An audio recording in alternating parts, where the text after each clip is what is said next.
The sun had just started to rise when the Nile River began to shine like gold. Warm wind carried the smell of flowers across the water, and the distant voices of temple priests echoed through the city. In the great city of Wazit, a place full of life, power, and ancient beliefs, a baby boy named Khepera was born. His mother, Nefret, cried tears of joy as she held him close, whispering prayers to Isis that his life would be meaningful and blessed.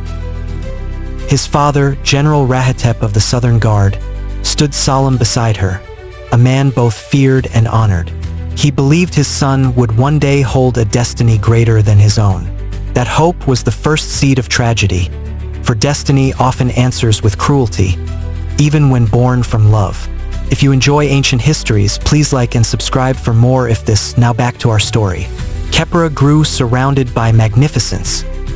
The towering obelisks, the palace courts, markets filled with vibrant cloth and rare spices, boats gliding across the Nile beneath moonlight. Yet the world outside his family's love was darker than Egyptian ink. The kingdom suffered from silent tension. Political rivals whispered like snakes in the shadows, and the pharaoh, aging and paranoid, feared betrayal more than death. At age 12, Khepera was sent to train among noble children inside the Royal Academy. There, his intelligence and rare ability to speak calmly during conflict set him apart. He learned mathematics, astronomy, and the sacred art of interpreting dreams, a gift that the priests believed came only through divine favor. But gifts create envy, and envy creates enemies long before a child realizes it. The pharaoh's youngest daughter, Princess Satsebek, noticed him first.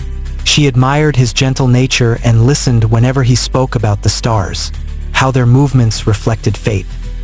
Their friendship grew quietly, and soon it blossomed into something deeper, though neither dared speak of it aloud. Years passed, and Khepera became a young man whose voice carried the calm weight of wisdom.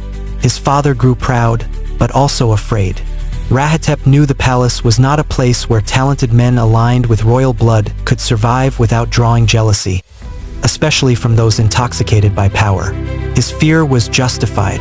One night, while the palace celebrated the flooding season of the Nile with wine, music, and dancers adorned in turquoise beads, High Priest Meru observed Khepera closely. Meru was a man whose authority eclipsed even generals, a manipulator who controlled spiritual belief like puppeteer strings. He saw how the people respected Khepera, how even royal guards lowered their tone when he passed. Jealousy began to coil like a desert viper inside his heart. Soon after, the pharaoh became gravely ill. Priests whispered of poison, physicians spoke of curses, and commoners prayed desperately at the feet of the gods. With no strong heir and no clarity, the kingdom trembled. The only person the pharaoh trusted enough to interpret his final dreams was Khepera, a decision that sealed his fate. Inside the dimly lit chamber, Khepera knelt beside the dying ruler. The pharaoh's breath was shallow, his voice fragile as papyrus. He told Khepera of a dream where the kingdom burned and the Nile ran red.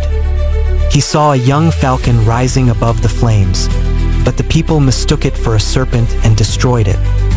With trembling fingers, he gripped Khepera's arm and whispered, "Protect Egypt. Even if Egypt does not protect you." Those words were overheard. By morning, rumors spread like sandstorm winds. The pharaoh intends to name Khepera as his successor.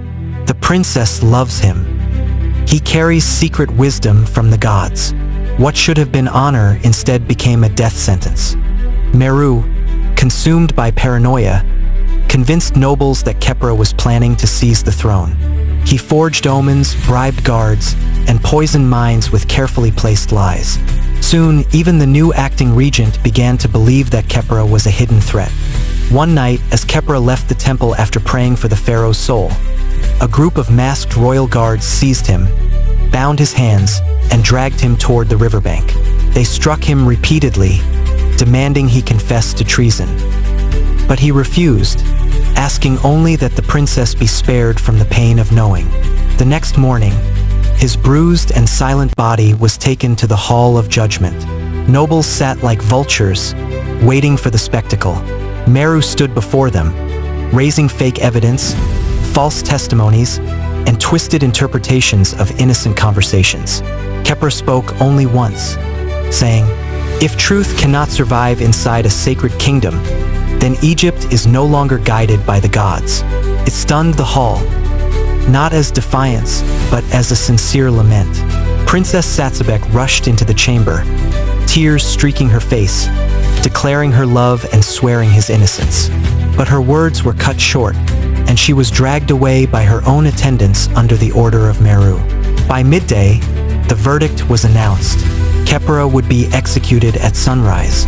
He was shackled inside a cold stone cell beneath the palace, where water dripped endlessly and rats whispered like shadows.